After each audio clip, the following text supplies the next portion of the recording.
Good morning or good afternoon, everyone. Welcome to our last Map to Mobility webinar of 2024.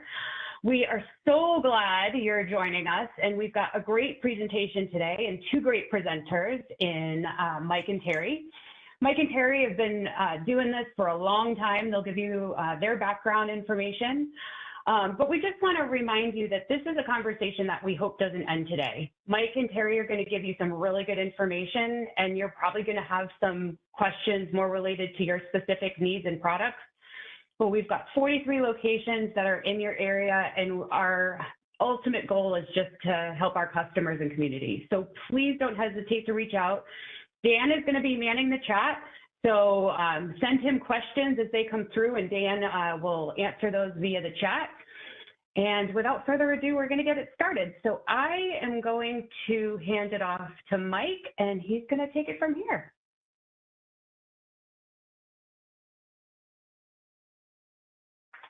Next slide, please.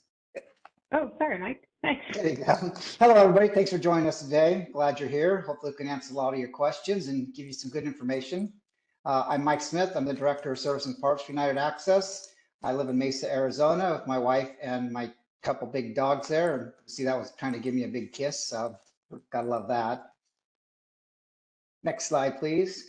United Access is a NMEDA member, which is National Mobility Equipment Dealers Association. And I'll explain what that means in the next couple slides. What is NMEDA? NMEDA is association, a nonprofit trade association that is dedicated to promoting the safe use of mobility equipment, advocating for individuals with disabilities. NMEDA and United Access are unified in our commitment to providing quality products and services to meet the needs of people with disabilities and their families. And NMEDA is a certifying body of the National Recognized Quality Assurance Program, as I'll refer to as QAP, the only accreditation for auto mobility businesses in North America. QAP is a comprehensive system of standards and best practices that United Access must adhere to in order to become certified by the association. Next slide. Why is it important to be a NMEDA member and important for you to find a NMEDA member for your mobility services and products? We have certified technicians that go through extensive training regularly. They can get certified either 6 months, annually, or every couple of years by the manufacturers that we install and service the products for. Product knowledge is key.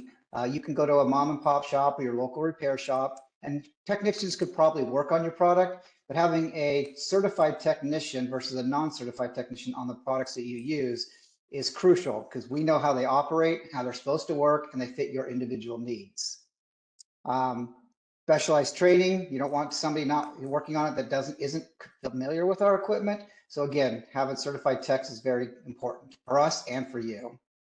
Also, having certified techs covers your warranty period, where you take it somewhere else and they're not a certified tech or associated with NMEDA, you're not going to be under a warranty for your products if it fails under that warranty period. And obviously part of the training that we go through is the installation. So we do all the installation per the manufacturer specifications and NMEDA guidelines. You can also purchase things online, which people do. You know, everybody Googles and tries to buy stuff online, but that product you buy may not fit your specific needs. So coming to us and talking to the mobility specialist and the technicians when we're servicing the product, you know, we're going to be able to fix it right and know how it's going to work for your individual needs. Why is NMEDA member important? So here's part of the standards for the QAP process is electrical automotive training for all of our technicians. So all electrical components, we know how to diagnose and repair. SAE standards, which are standard automotive engineering. We follow the guidelines by NMEDA and governing bodies, state and federal regulations. All the installations are documented and uploaded into the QAP portal. So we have records of how it was installed at the time that we put it in your vehicle.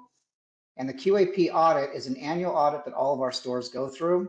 They come out and make sure that all of our equipment is up to speed, our tools, our scales that we weigh your vehicle, all of our electrical components, electrical supplies, all of our repair orders are being, excuse me, sorry about that. all of our ROs are uploaded and are, excuse me, created and documented properly. Again, so let's make sure that the installation is done properly. The equipment that you got is serialized. We note down what serial number it is. And then best practice for installation. Then back to the training and all of our requirements from DMETA during the audit. We follow all best practices for installation and repairs. I'll pass it over to Terry and we'll continue on. Thanks, Mike. Hi, I'm Terry Barton. I've been doing this about a minute. So I'm currently northwest of Houston. I live in Texas, relocated here from Southern California a few years ago. Highly recommended if you're looking for a place to go. And I'm a new grandpa. So you're welcome in advance for getting to view Ellie.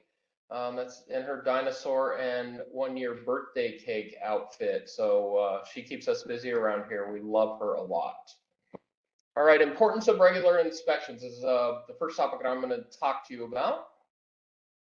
So regular inspections, right? I think the best way for you to look at it is it's a part of your car, but really you should treat it as the same way you would treat your car, right? It's important that we're catching the normal wear and tear ahead of time.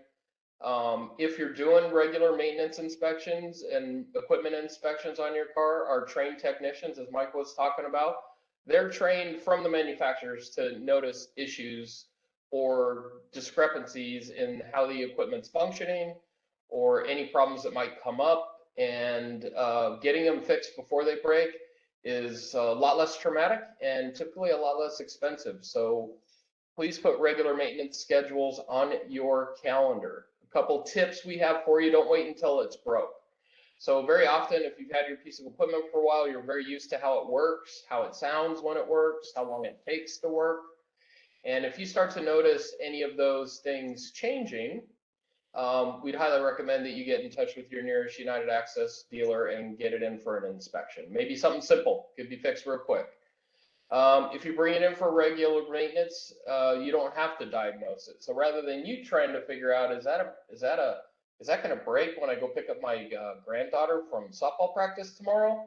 Am I going to be okay? Get it into us and we'll tell you if you're going to be okay or not.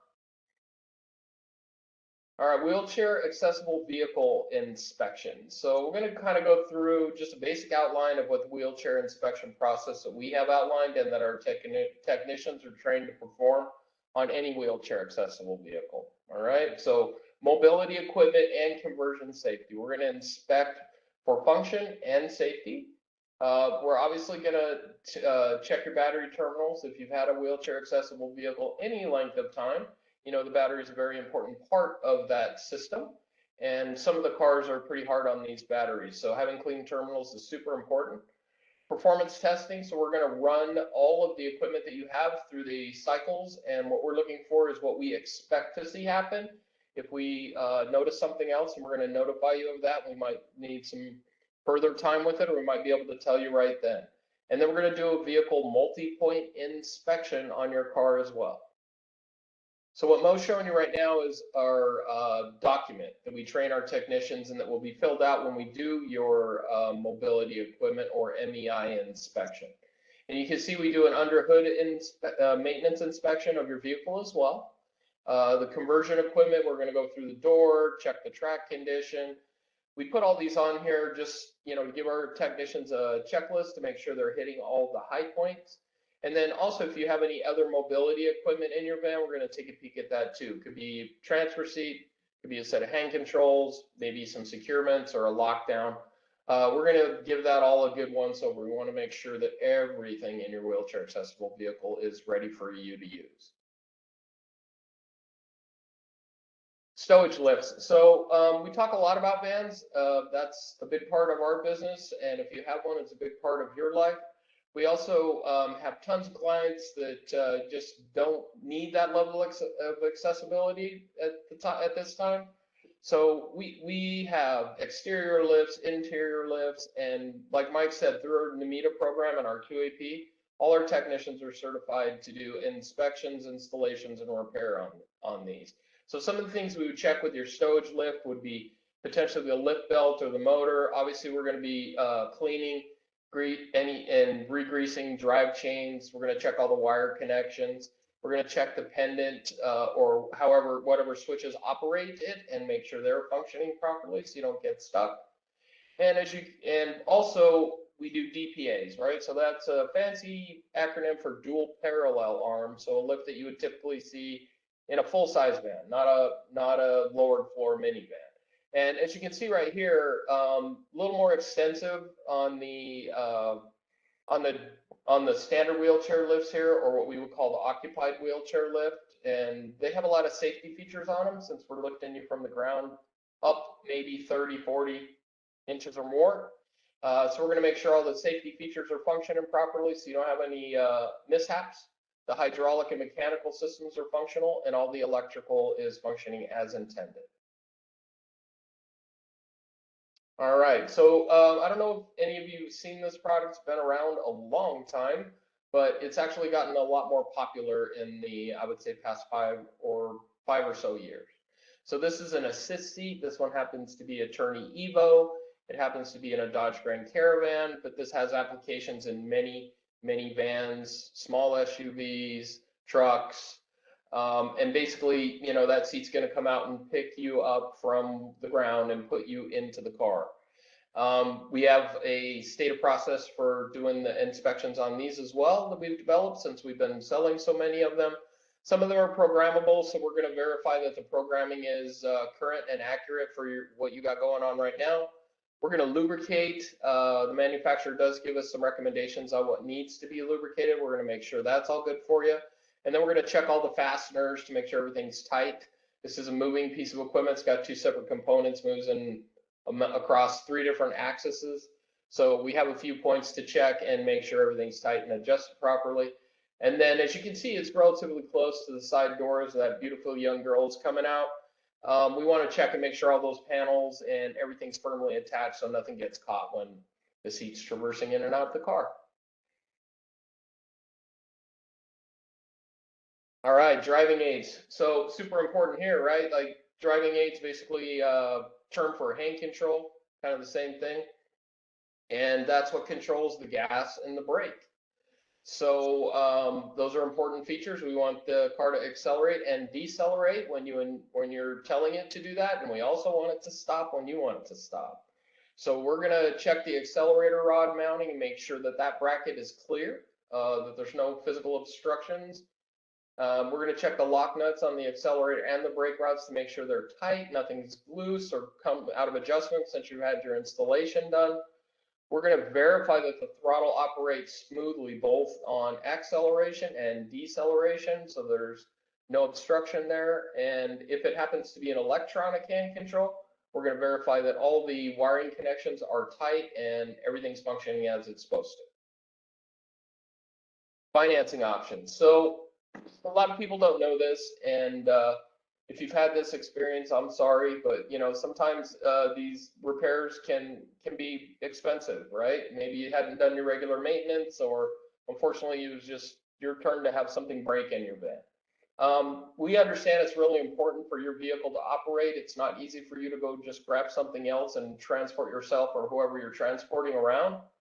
So at all the United Access locations, we do have finance options that are available on site that you could, you know, take advantage of if you needed to have the repair performed so you can get yourself back out on the road.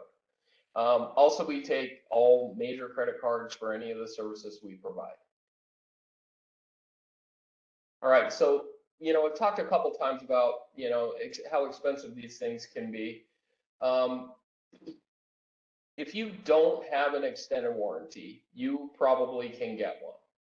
So I'm just going to run through like an outline of what an extended warranty can do for you on a wheelchair accessible vehicle. So you see in the picture Mo's sharing with us here, some of these components can be relatively expensive. Several of them are in excess of $2,000. The mobility or the extended warranties that we can offer have very small deductibles, and even if you're driving a car now that's out of factory warranty, as long as it's less than 10 years old, we do have a process for getting an extended warranty on your vehicle so that you can extend the life of your car and your mobility equipment. And process is pretty simple. You would just call into United Access location. You'll bring it in. We'll do an inspection, make sure nothing's actually broke at that time. And then you can talk with our mobility consultant about what options we have. We have many. We have short-term, long mileage, long-term, lesser mileage. And like I said, they're all small deductibles. Thanks, Mom. All right. So we want to thank you for your time. Again, we hope this isn't the last time we talk to you. We encourage you to reach out. If it's just for a question or to say hello, we'd be happy to talk to you. The number's on the screen. The info@unitedaccess.com email is available to everybody. So we're really looking forward to speaking with you in the future. And we hope you have a happy holiday.